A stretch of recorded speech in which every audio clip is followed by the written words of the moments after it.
वालेकुम रहमतुल्लाहि वबरकातुहू। आप सभी जानते हैं कि आज हमारे देश भर में सियासत का अजीब व गरीब खेल खेला जा रहा है। लेकिन आज भी अगर देखा जाए तो पिछले 75 सालों में मुसलमानों की हालत जहाँ का वही है। ना ही मुसलमानों को उनका हक दिया जाता है, ना ही मुसलमानों को सियासत में हिस्सेदारी दी जाती है। पिछले 11 सालों से हम देख रहे हैं कि हमारे देश के अंदर जो नफ़रत की सियासत का माहौल पैदा हुआ है, इन नफ़रत की सियासत की वजह से आज हमारा हर धर्म का, हर वर्ग का समाज जो है अलग होता जा रहा है। और इसका कारण यही है कि जो हमारे सियासी रहनुमा होते हैं, जो हमारे नेता होते हैं, जो जज्बात की जोशीले भड़काऊ बयानबाजी करते हैं, जज्बाती भाषण देते हैं और एक दूसरे को लड़वाने का काम करते हैं। लेकिन आज मुसलमान जो एक ऐसी कौम है, अगर समझ और सूझबूझ से काम लिया तो यकीनन हमारे देश में, हमारे राज्य में सियासी हालात को बदलाया जा सकता है।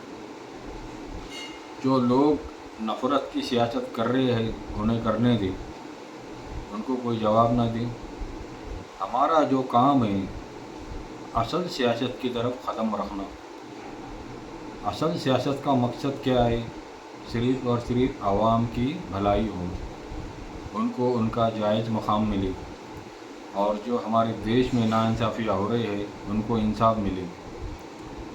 लेकिन हमारी भोली भाली आवाम जो है जज्बाती नारे तकरीरों में जोश में आकर हम वोट डाल देते हैं, लेकिन वोट डालने के बाद हम अपने हक़ का सवाल नहीं करते।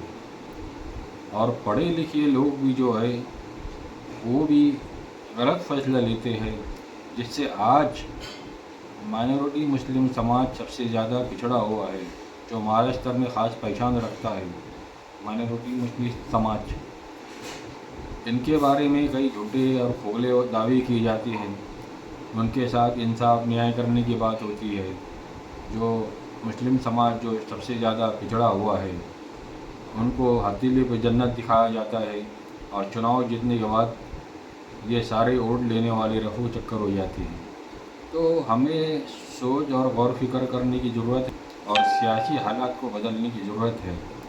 और जिस तरह जो NGO जो ईमानदारी से जो काम कर रहा है माइनॉरिटी मुस्लिम समाज के लिए, उनका साथ देने की ज़रूरत है और उनके साथ कंधे से कंधा मिलाकर चलने की ज़रूरत है।